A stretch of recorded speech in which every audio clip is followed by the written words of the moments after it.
오늘은 물과 성령으로 거듭날 때 열립니다라는 제목으로 함께 말씀을 나누겠습니다. 지난주에 우리는 예수님께서 사람 속을 훤히 아신다는 것을 살펴봤지요. 특히 그 사람의 믿음이 진짜 구원 얻는 믿음인지 아님 표적을 쫓는 믿음, 짝퉁 믿음, 유사 믿음, 모조품 믿음인지 다 아신다고 하였습니다. 그러기에 그릇된 믿음을 가진 자들을 신뢰하지 않으실 뿐 아니라 자신을 보여주지 않으신다는 것도 살펴봤지요. 오늘은 그런 그릇된 믿음 속에 살았던 한 사람을 예수님께서 어떻게 진단하시고 또 교정하시는지 보여주는 말씀입니다. 오늘 말씀이 중요한 이유는요, 저나 여러분이 신앙생활을 하는 가장 중요한 이유이기도 한 구원, 그 거듭남이란 주제를 다루기 때문입니다. 오늘 말씀을 통해 참된 구원 얻는 믿음이 무엇인지를 깨닫고 내 믿음이 과연 그 같은 믿음인지 점검하시길 바랍니다. 그래야 이 시대에 예수님께서 말씀하시는 참된 믿음을 소유하시길 주님의 이름으로 축원합니다. 1절을 보십시오. 그런데 바리새인 중에 니고데모라 하는 사람이 있으니 유대인의 지도자라. 여기서 별 의미 없어 보이는 단어가 의외로 중요한 역할을 합니다. 그것은 그런데로 번역된 헬라어 대라는 단어입니다. 그런데라고 하는 이 단어. 이 단어는 접속사죠. 바로 이 문장을 받아서 이어주는 접속사 역할을 합니다.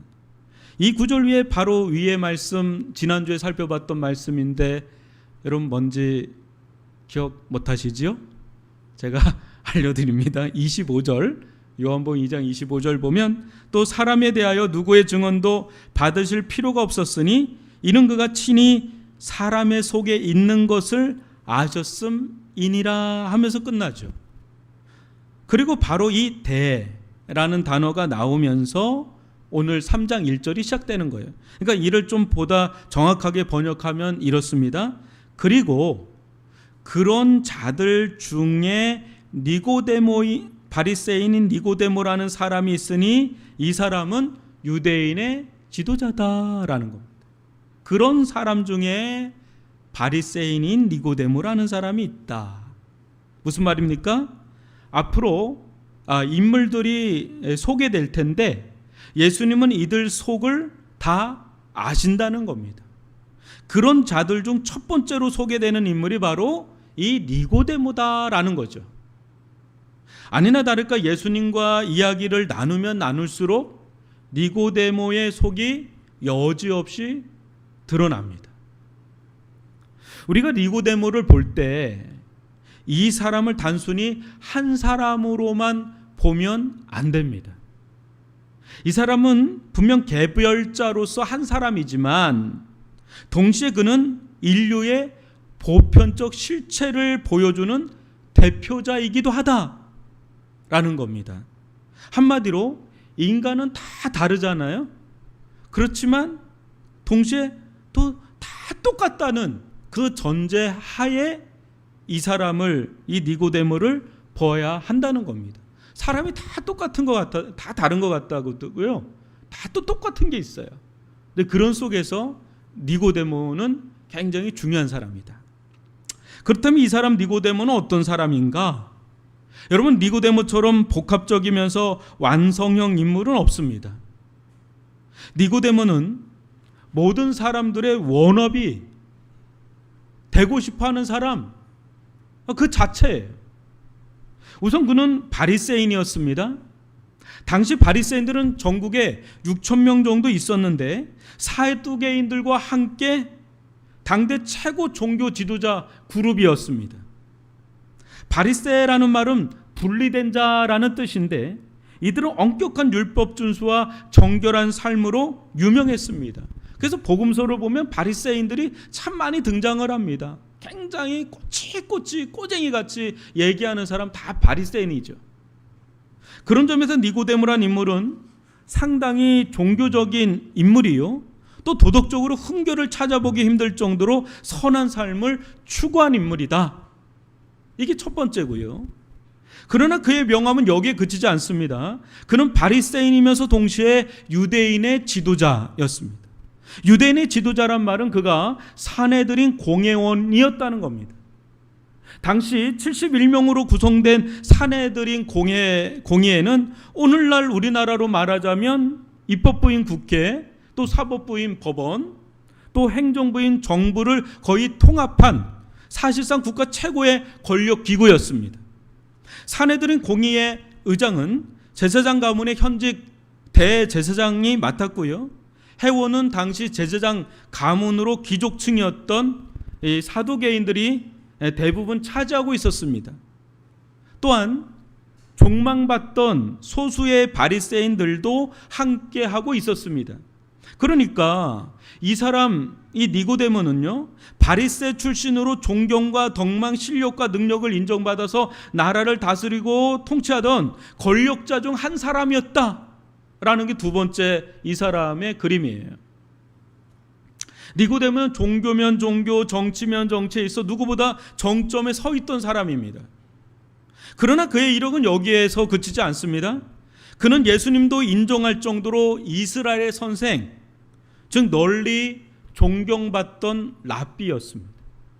니고데모는 어느 하나 부족한 게 없는 팔방미인이었으나 무엇보다 학식과 지식에 있어 상당한 수준의 교수요 박사로 명성이 자자했던 자였습니다.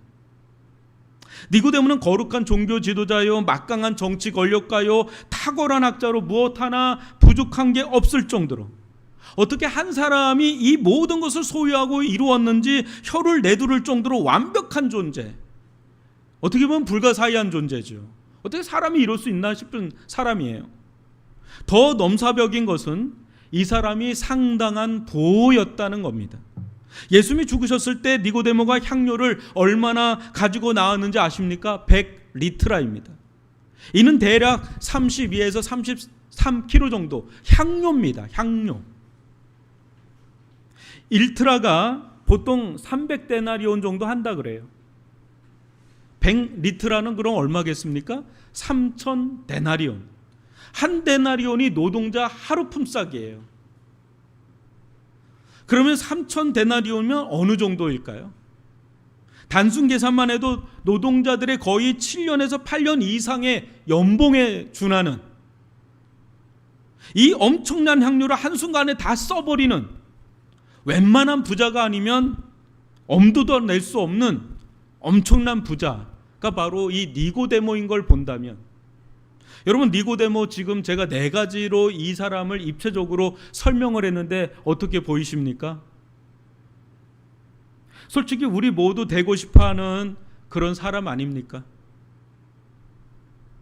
사도 요한이 하고 많은 사람 중 왜 하필 이 사람을 다루면서 여기에 배치해 놓았을까요? 뭔가 사도 요한의 의도가 담겨있지 않을까요? 첫 번째 모델입니다. 이 사람이 요한복음의 첫 번째 사람, 모든 것을 가진 사람이죠. 모든 것을 이룬 사람이죠. 백성의 머리, 백성의 정복자라는 이름답게 그는 정말 모든 사람들 머리 위에 선 정복자입니다. 인생의 정복자죠. 오늘날로 치면 팔각형 인물로 모든 방면에 정점에 선 사람입니다. 이 사람이 하나님 나라에 가장 가까운 사람이 아니면 어느 누가 하나님 나라에 들어가겠습니까? 넘버원이죠. 니고데모. 그런데 이 사람이 예수님을 찾아와요. 그것도 밤에 말입니다. 2절을 보세요. 그가 밤에 예수께 와서 이르되 랍비여, 우리가 당신은 하나님께로부터 오신 선생인 줄 아나이다. 하나님께서 함께 하시지 아니하시면 당신 행하시는 이 표적을 아무도 할 수 없음이니이다. 요한복음에서 밤은 단순 밤이 아닙니다. 사도 요한은 가룟 유다가 예수를 팔러 간 시간을 언급하면서 유독 밤이라 하였습니다. 이는 그의 심령 상태, 그의 영혼 상태를 표현한 것이지요. 니고데모가 밤에 왔음을 굳이 알리는 이유도 마찬가지입니다. 밤 시간대는 당시 랍비들이 주로 토론하는 시간대였지만 사도 요한은 은연중에 니고데모의 영적 상태가 어떠한지를 암시한 겁니다. 만약 이것이 사실이라면 이보다 더 충격적인 것은 없죠. 왜냐하면 니고데모는 당시 누구보다 하나님의 나라에 들어갈 넘버원, 1순위로 꼽혔기 때문에. 그런 그의 영적 상태가 밤이라면 어느 누가 하나님의 나라에 들어갈 수 있을까요? 이 정도 스펙이 들어가지 못하면 누가 들어간단 말입니까? 그가 예수님에 대해 무엇이라 고백하니 다시 한번 들어보시지요. 라피오, 우리가 당신은 하나님께로부터 오신 선생인 줄 아나이다. 하나님이 함께 하시지 아니하시면 당신의 행하신 이 표적을 아무도 알 수 없음이니이다. 예수님의 표적들로 유대 사회가 발칵 뒤집혔습니다. 커다란 파장이 일어난 거죠. 충격을 받은 겁니다. 이런 일은 일찍이 본 적이 없기 때문이죠. 이때 니고데모가 속한 고위 그룹들은 긴급 논의에 들어갔습니다. 그때 다들 이구동성 만장일치로 합의한 결론이 예수님은 모세나 엘리야처럼 하나님께로부터 오신 선생, 하나님이 함께 하시는 사람, 즉 하나님의 사람이라는 것이었습니다. 그렇지 않고는 이런 표적들을 설명할 길이 없다는 거죠. 이 내용을 공식적이든 비공식적이든 들고 온 자가 바로 이 사람 니고데모입니다. 그런 예수님께 그는 무엇인가 더 듣고 더 배우고 싶었겠지요. 그래서 나온 거겠죠.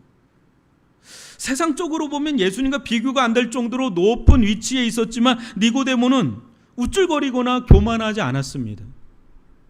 겸손하게 나왔습니다. 귀하죠. 그러나 그와 동료들은 분명 한계가 있었습니다. 그게 뭘까요? 예수님을 단지 하나님께서 함께 하셔서 이 같은 표적들을 행하는 선지자 정도, 하나님의 사람 정도, 그 이상도 이하도 아닌 걸로 보는 거죠. 이것이 지난주에 살펴본 표적을 통해 가진 일종의 믿음의 착시 현상, 또 한계라고 했습니다. 요한복음 2장 23절 25절 다시 한번 보지요. 6월절에 예수께서 예루살렘에 계시니 많은 사람이 그의 행하시는 표적을 보고 그의 이름을 믿었으나 예수는 그의 몸을 그들에게 의탁하지 아니하셨으니 이는 친히 모든 사람을 아심이요 또 사람에 대하여 누구의 증언도 받으실 필요가 없었으니 이는 그가 친히 사람의 속에 있는 것을 아셨음이니라. 니고데모와 그의 동료들은 상당한 성경 지식과 신학 지식으로 예수님의 표적들을 분석하고 해석했습니다. 그 결과 예수님을 꽤 많이 파악한다고 하였으나 예수님을 모세와 엘리야 같은 하나님의 사람 정도로 믿었으니 이를 과연 믿음이라고 할 수 있을까 싶습니다. 예수님은 사람의 아들이 아니거든요. 하나님의 아들인데 그냥 하나님의 사람 선지자 정도 하나, 그 정도의 분이 아니라 믿음의 대상이 되시는 하나님의 아들, 하나님이시거든요. 과연 이게 믿음이라고 말할 수 있을까라는 게 지난주 이야기였습니다. 그러기에 예수님은 니고데모와 대화를 하지 않아요. 이는 대화하고 싶지 않아서가 아니라 니고데모의 상태가 대화한다고 알아들을 수 있는 상태가 아니기 때문에, 이런 인식 속에 있는 자에게 자칫 휘말리기라도 하면 답이 없다는 걸 아셨기에 애시당초 그냥 선포하듯 말씀하세요. 그때 티키타카가 아닌 선포하다 하신 말씀이 그 유명한 3절 말씀인데, 여러분 3절을 한번 보실까요? 예수께서 대답하여 이르시되 진실로 진실로 내가 내게 이르노니 사람이 거듭나지 아니하면 하나님의 나라를 볼 수 없느니라. 유명한 말씀이죠. 니고데모가 인사 정도만 했을 뿐인데 예수님께서 다짜고짜 하시는 말씀이 한마디로 뭡니까? 당신은 거듭나지 못했다. 그러므로 하나님 나라를 볼 수 없다는 겁니다. 이게 당시 어느 정도로 충격적인 이야기냐면 이렇게 좀 비유를 해볼게요.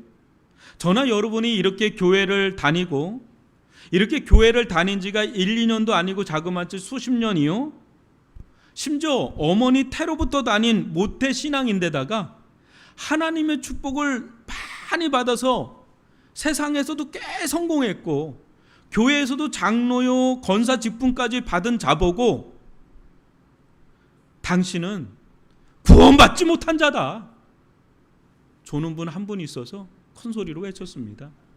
구원받지 못한 자다. 그래서 하나님의 나라에 들어갈 수 없다 라고 이렇게 한다면 여러분 어떠실 것 같으세요? 예, 맞습니다. 저는 그런 사람 많네요. 여러분 곧대로 그 말 믿을겠습니까? 아니면 무슨 말 하는 거냐고. 지금 내가 예수 믿고 교회 다닌 구력이 몇 년인데 나보고 그런 얘기 하냐, 기분 나쁘다고 이렇게 할까요?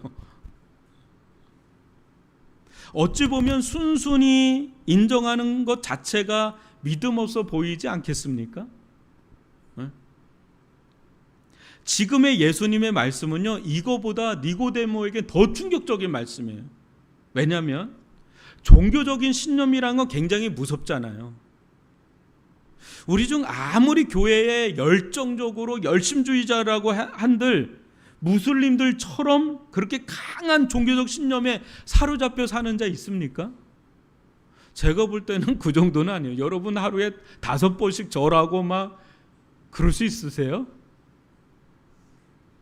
제가 한번 그리스를 갔는데요, 동방 정교회도 못 믿겠더라고요. 동방 정교회 금식을 거의 한 달 해야 돼요. 근데 저녁에는 먹더라고. 저녁에 엄청 먹고 아침 저녁은 굶고 아주 이상하게 그 사순절 기간을 보내는데, 야, 그것도 만만한 거 아닙니다. 근데 여러분, 무슬림 이슬람교 대단하지 않습니까? 근데 지금 이스라엘과 이란 전쟁 보시면 알겠지만 이슬람만 대단한 게 아니라요, 유대인들 있죠. 유대주의자들 만만하지 않습니다. 시오니즘, 이 사람들도요, 종교적 신념으로는요, 이슬람 저리 가라예요. 엄청납니다. 이 사람들은 어릴 때부터 우리는 아브라함의 자녀다, 하나님의 백성이다 라는 신념이 아주 골수까지 뿌리 박힌 자들이 이스라엘 사람들이에요. 유대인들이라고요. 근데 그런 자들 가운데 가장 또 극성파, 아주 그냥 열성파라는 자들이 누구냐면 이 바리새파예요. 그 바리새파들 가운데서도 유대 최고 권력기구인 사내들이 공회원에 선출된 사람이 바로 누구냐? 이 니고데모예요. 이 사람은 보통 사람이 아닙니다. 그리고 모든 사람들에게 하나님의 지혜와 지식을 광범위하게 가르칠 수 있는 랍비 중에 랍비. 더군다나 로마 식민지 시절에도 하나님의 복을 받지 않으면 절대 가질 수 없는 엄청난 부를 가진 사람, 그 사람이 이 니고데모입니다. 여러분, 이 자가 아니면 어떤 누가 하나님의 나라에 들어갈 수 있습니까? 이건 누구나 다 알던 사실이고요, 누구나 다 인정하던 사실이에요. 그 사회에서. 그런 그를 예수님이 보자마자 한다는 말이, 사람이 거듭나지 아니하면 하나님 나라를 볼 수 없다. 지금 뭐라는 겁니까? 넌 거듭나지 않았다. 그러게 하나님 나라를 볼 수 없다. 내가 안다는 것은 그저 종교적인 지식에 불과할 뿐이다. 여러분, 이렇게 말을 하신 거예요. 얼마나 충격을 받는 얘기입니까? 얼마나 충격적입니까? 나는 하나님 나라 들어가는 건 기본이고 거기에서도 맨 앞자리에 앉을 사람인데 나보고 하나님 나라를 못, 이건 완전히 패닉이죠. 솔직히 니고데모는 하나님 나라가 언제 오는지 그거 정도 좀 알고 싶었고, 또 어떻게 준비해야 될지 그거 정도 좀 알아보려고 이렇게 온 건데, 아주 그냥 뒤통수를 팡 때리면서 예수님이 지금 그게 중요한 게 아니고 네 상태가, 네 존재 자체가 지금 문제다, 이렇게 얘기를 하시는 거예요. 한마디로 밤이다 이거죠. 밤. 너무 충격을 받아서 당황해하는 니고데모에게 예수님은 더 충격적인 말씀을 계속하세요. 한번 4절로 5절을 볼까요? 니고데모가 이르되 사람이 늙으면 어떻게 날 수 있사옵나이까? 두 번째 모태에 들어갔다가 날 수 있사옵나이까? 예수께서 대답하시되 진실로 진실로 내게 이르노니 사람이 물과 성령으로 나지 아니하면 하나님 나라에 들어갈 수 없느니라. 니고데모는 예수님께서 거듭나라 하시니까 다시 태어나야 하는 줄로 알아들었습니다. 그도 그럴 것이 이 거듭나다라는 그 헬라어 아노덴이라는 단어인데요, 두 가지 뜻이 있습니다. 하나는 시간적인 의미로 다시 태어나라, 다시 처음으로 태어나라, 이런 의미가 하나가 있고요. 다른 하나는 공간적인 의미로 위로부터라는, 위로부터 나다라는 그런 뜻이 있어요.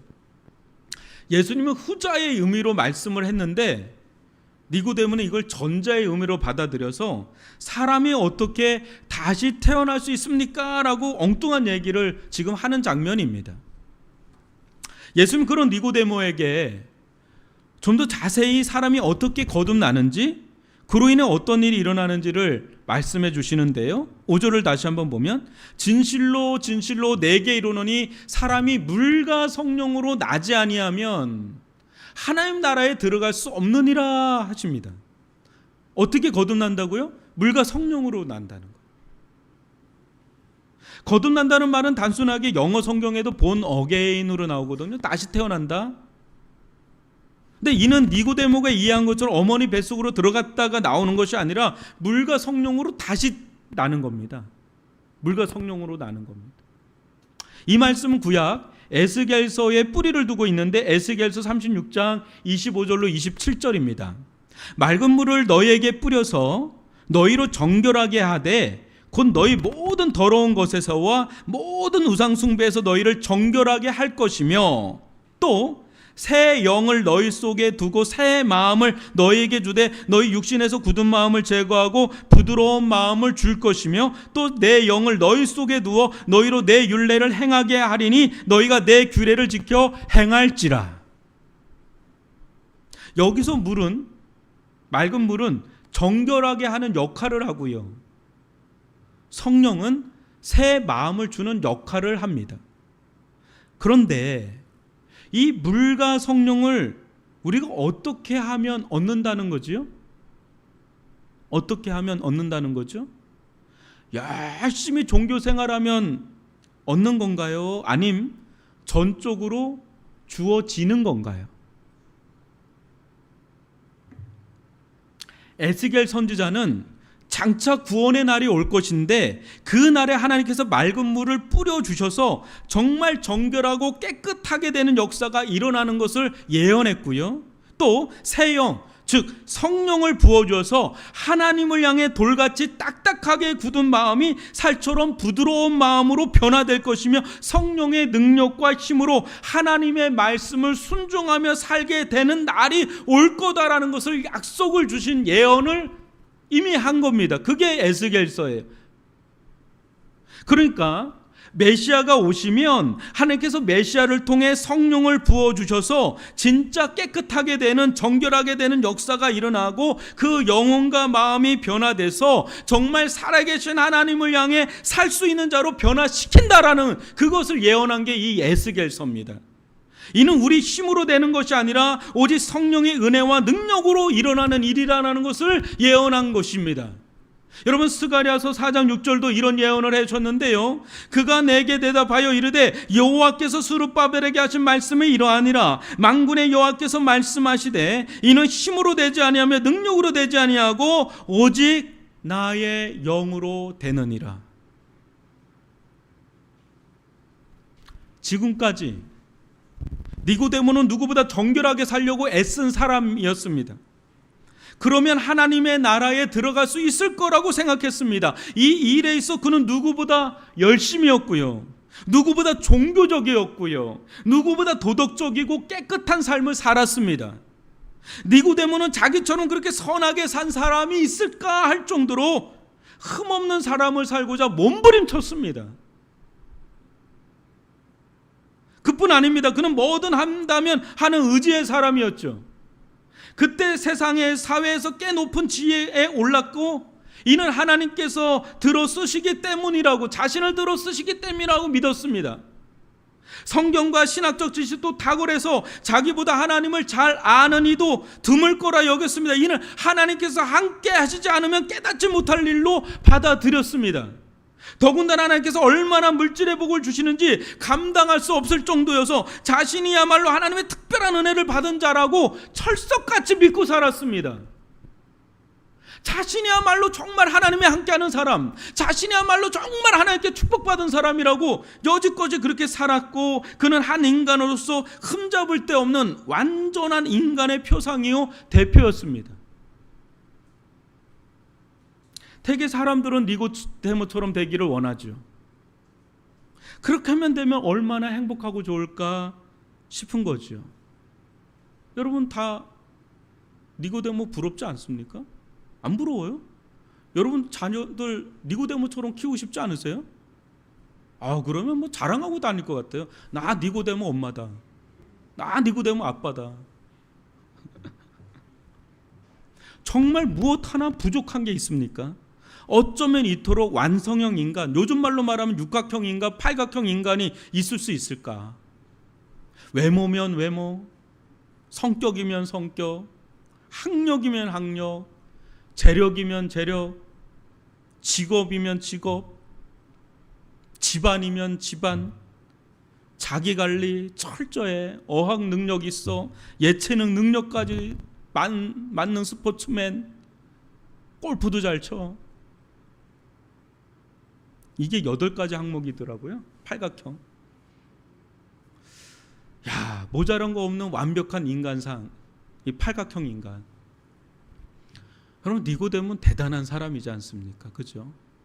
그러나 예수님은 자기 힘으로 어찌든지 하나님 나라에 들어가려는 그 니고데모에게 네가 아무리 애를 써도 넌 하나님 나라에 들어갈 만큼 깨끗한 사람이 될 수 없어. 정결한 사람이 될 수 없어. 내 힘과 능력으로는 죽었다 깨어나도 절대 하나님 나라에 들어갈 수 없어. 니고데모야, 물과 성령으로 새로워져야 돼. 그래야 하나님 나라에 들어갈 수 있어. 하늘로부터 난 자라야만 하나님 나라에 들어갈 수 있고 볼 수 있어 라고 하시는 거예요. 사랑하는 성도 여러분, 하나님 나라는 내 힘으로 내 능력으로 들어가는 나라가 아니죠. 세상은 끊임없이 이야기하죠. 네가 열심히만 하면 못할 게 없어 라고 말이죠. 예, 맞습니다. 세상은 다는 아니더라도 자기 하름 나름 아닙니까? 정말 열심히 하면 돼요. 그러면 어느 정도, 아니 누구보다 탁월한 사람도 될 수 있습니다. 그러나 인간적인 걸로는 절대 하나님 나라에 들어갈 수 없습니다. 이를 보여주는 인물이 바로 이 니고데모입니다. 이거를 아예 요한복음 초반에 딱 꽂아 놓는 겁니다. 말뚝을 박아 놓는 거예요. 니고데모는 모든 인류의 국가대표 같은 자입니다. 그러나 그는 인류의 한계를 보여주는 인물이기도 하죠. 그는 화려한 낙과 같은 사람처럼 보였지만 실상은 밤의 사람입니다. 마찬가지로 이 세상 그토록 화려한 삶을 사는 사람들도 알고 보면 다 밤의 사람들일 뿐입니다. 니고데모의 절규는 이 세상 모든 사람의 절규를 대변하는 것이 아닐까 합니다. 사람이 늙으면 어떻게 날 수 있사옵나이까? 두 번째 모태에 들어갔다가 날 수 있사옵나이까? 어떻게 해야 거듭날 수 있는 겁니까? 그런 일은 불가능합니다 라는 거죠. 그러나 예수님은 가능하다 하십니다. 물과 성령으로 얼마든지 위로부터 하늘로부터 날 수 있다 하십니다. 얼마든지 거듭나서 하나님의 나라를 볼 수도 있고 당당하게 들어갈 수도 있다라고 말씀하십니다. 계속해서 예수님의 말씀을 들어보십시오. 6절로 8절입니다. 육으로 난 것은 육이요 영으로 난 것은 영이니 내가 내게 거듭나야 하겠다는 말을 놀랍게 여기지 말라. 바람이 임의로 불매 내가 그 소리는 들어도 어디로 왔어 어디로 가는지 알지 못하나니 성령으로 난 사람도 다 그러하니라. 예수님 말씀하시는 세계는 실제 이해할 수도 굳이 원하는 세계도 아닐 수 있습니다. 우리는 대개 이 세상에서 잘 살고 싶고 잘 되고 싶지, 이 세상이 아닌 다른 세상이 있는 걸 좀처럼 믿지 못할 뿐더러 설령 있다 하더라도 그렇게까지 바라지는 않습니다. 있으면 좋고 가면 좋지만 이 세상에서 잘 되는 것이 더 중요합니다. 이 세상에서 잘 돼야 저 세상도 이미 있는 거라 생각합니다. 그래서 우린 말은 하나님 나라를 꿈꾼다고 하지만 내심 니고데모를 꿈꿉니다. 정말 부럽습니다. 니고데모가 너무 부럽습니다. 그러나 정작 니고데모는 우리에게 말할 겁니다. 나는 실상 밤이었습니다. 여러분이 저처럼만 되면 정말 천국을 소유한 것처럼 생각할지 모르지만 한번 돼보십시오. 그럼 알 겁니다. 이게 다가 아니라는 걸 말입니다. 배부른 소리 한다 해도 상관없습니다. 정말 그러니까요. 왜 그렇지요? 예수는 심플하지만 절대 진리를 말씀하십니다. 6절을 보면 육으로 난 것은 육이요 영으로 난 것은 영이라. 육도 하나님의 세계요 영도 하나님의 세계이나 육이 영을 대체할 수는 없습니다. 육과 영은 엄연히 그 경계가 구분됩니다. 육은 어디까지나 육의 세계만 나을 뿐입니다. 육은 절대 육의 세계를 넘어설 수가 없습니다. 그 경계와 한계가 분명하지요. 문제는 이 세상이 육으로만 구성되지 않았다는 겁니다. 그럼에도 육의 세계가 얼마나 강하고 강대합니까? 우리가 그토록 눈에 보이는 육의 세계에 매달리는 이유가 무엇입니까? 육의 세계가 생각보다 풍성하기 때문이지요. 돈을 더 많이 가지면 가질수록 어떻습니까? 가질 수 있는 것, 누릴 수 있는 것, 입을 수 있는 것, 먹을 수 있는 것, 가볼 수 있는 것, 향유할 수 있는 것가 무궁무진하게 열리기 때문 아닙니까? 너무 좋아요, 이 세상이. 돈만 있으면. 권력도 힘도 어떻습니까? 많이 가지면 가질수록 할 수 있는 것이 얼마나 많아지는지 모릅니다. 내 마음대로 내 뜻대로 못하는 것이 없게 할 수 있는 힘이 여러분 권력입니다. 여러분 심지어 내가 잘못했어도 얼마든지 타인이 잘못한 것으로 바꿀 수도 누를 수도 있는 게 권력의 힘입니다. 권력만 있어봐요. 이 세상이 얼마나 좋은지 몰라요. 육의 세계가 얼마나 매력적인지, 얼마나 아름다운지, 얼마나 짜릿하고 좋은지 이 세계를 벗어나 다른 세계를 누리는 것보다 이 세계를 더 누리고 싶고 즐기고 싶고 보고 싶은 것이 우리의 욕망 아닙니까? 더 멋진 남자, 더 아름다운 여자, 더 아름답고 로맨틱한 사랑, 매력적인 성격, 다양한 인맥, 다채로운 재능, 각종 즐길거리, 볼거리 가득한 엔터테인먼트의 이 세계. 난 이 세계. 난 이 세계가 아닌 뭐 딴 세계가 어디 있어. 난 이 세계가 너무 좋은데. 그러나 우리 주님은 시종일관 우리에게 와치십니다. 육으로 난 건 육이다. 영으로 난 건 영이다. 육의 세계는 도저히 따라갈 수 없는 영의 세계가 있다고 하십니다. 육의 세계도 알고 보면 영의 세계를 본뜬 것에 불과하다고, 그림자가 아닌 실체가 있다고 우리에게 말씀하십니다. 그런데 이 모든 것은 오직 영으로만 가능하다고 말씀하십니다. 하등한 세계에서 고등한 세계로 가려면 육의 세계를 넘어 영의 세계로 들어가야 한다고 말씀하십니다. 늘 허기지고 목마른 이 세상과 달리 영의 세계, 하나님의 나라에는 진정한 풍성함, 진정한 생명, 진정한 행복감, 만족, 우리가 그토록 갈망하고 찾던 진정한 사랑이 거기 있다. 더 얘기해볼까요? 그 세계에 우리의 모든 감각을 완전하게 매료시킬 진정한 아름다움이 있고 무한한 영광이 있고 끝이 있어 허무하다는 말이 더 이상 나오지 않도록 다함이 없고 끝이 없는 영원히 있는 세상이 있다라고 우리에게 말씀하십니다. 그 세계는 무료함과 따분함이라고는 찾아볼 수 없는 매일 매순간이 말할 수 없는 감탄과 경이로움, 탄송으로 가득하다고 말씀하십니다. 그 세계에서 누리는 기쁨은 무엇에 비교할 수 있을까요? 마약이 주는 기쁨을 모르지만 전 마약이 주는 쾌락과 기쁨과 비교할 수도 없는, 아마도 수천 배, 수만 배, 아니 비교할 수도 없는, 비교 불가, 대체 불가의 기쁨과 희락이 영원토록 부어주는 세계가 바로 영의 세계, 하나님의 나라라고 저는 확신합니다.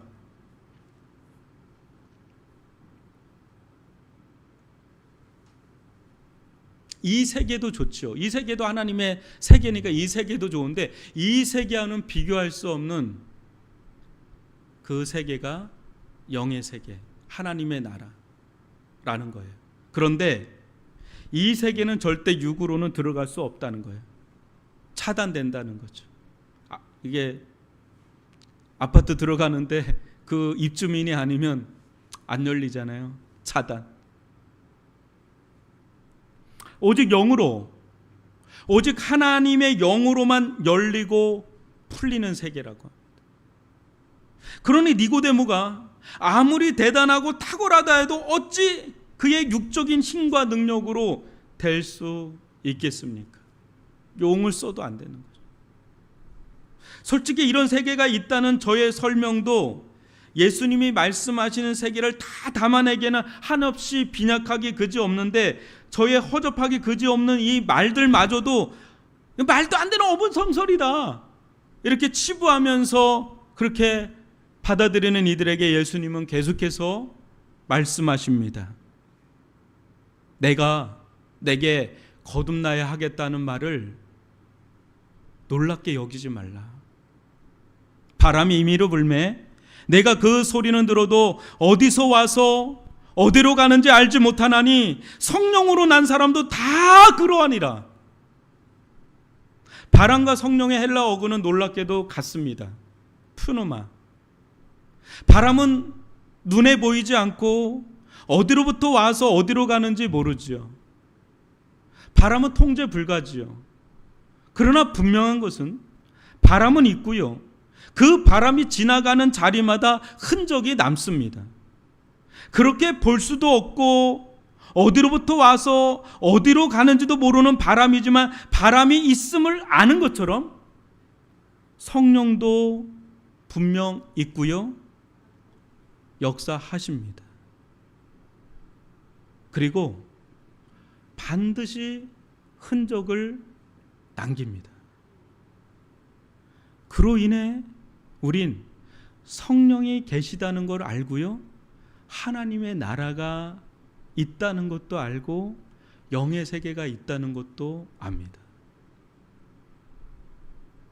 그렇게 세상엔 성령으로 말미암아 위로부터 난 자들, 영적으로 거듭난 자들이 생겨납니다. 그 자들에겐 성령이 훑고 지나간 흔적이 있습니다. 이 세상에 사나 하나님의 나라를 본 자들이 나타납니다.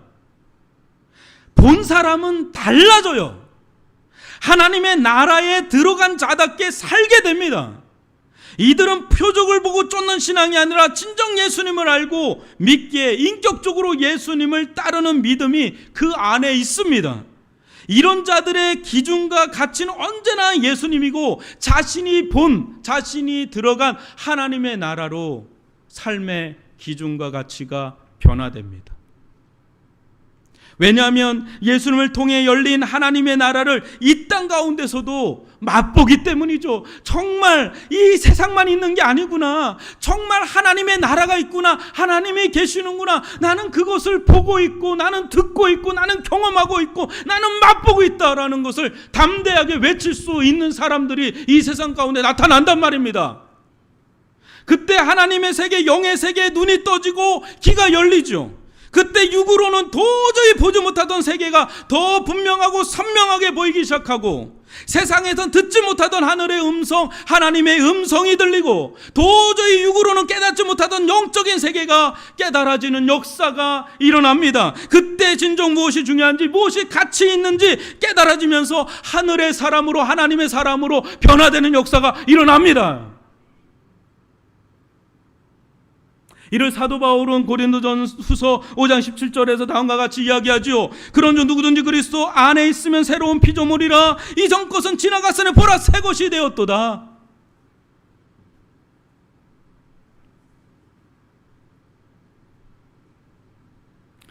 정말 이런 일이 일어날까? 나에게도 이런 일이 일어날까? 싶은 분들이 계실지 모르겠습니다. 그러나 이런 일은 오늘날에도 반드시 일어납니다. 하나님께서 그의 영을 통해, 성령을 통해 예수 그리스도 안에서 이 같은 거듭남, 위로부터 새롭게 태어나게 하는 중생의 역사, 구원의 역사를 오늘날에도 일으키신 줄 믿습니다. 그때 그는 제가 굳이 말하지 않아도 압니다.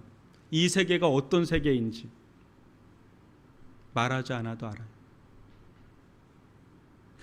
또한 제가 영의 말을 하면 할수록 그 마음의 기쁨이 커지고 무슨 당나라 말도 아닌 것이 먼 타국의 낯선 외국어처럼 들리던 말들이 어느 순간 너무나 친숙하고 친밀한 모국어보다 더 익숙한 말로 들려 연실 아멘 아멘 하며 할렐루야를 외칠 겁니다. 제 말들이 무슨 말인지 다 알아듣게 됩니다.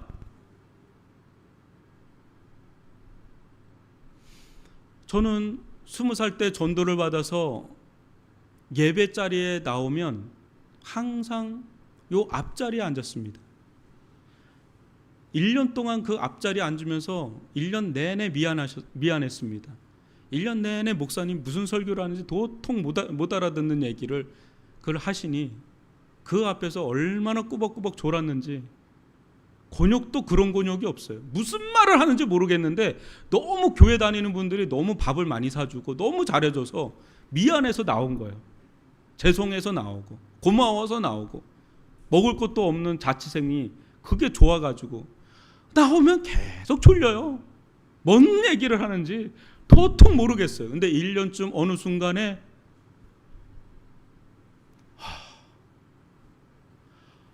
너무너무 놀라운 일이 일어나는 거예요. 성령께서 저의 영혼을 강타하고 지나가는데, 와, 이게 목사님 말씀이 무슨 말인지 다 알아듣겠는 거예요. 그전엔 다 암호였거든요.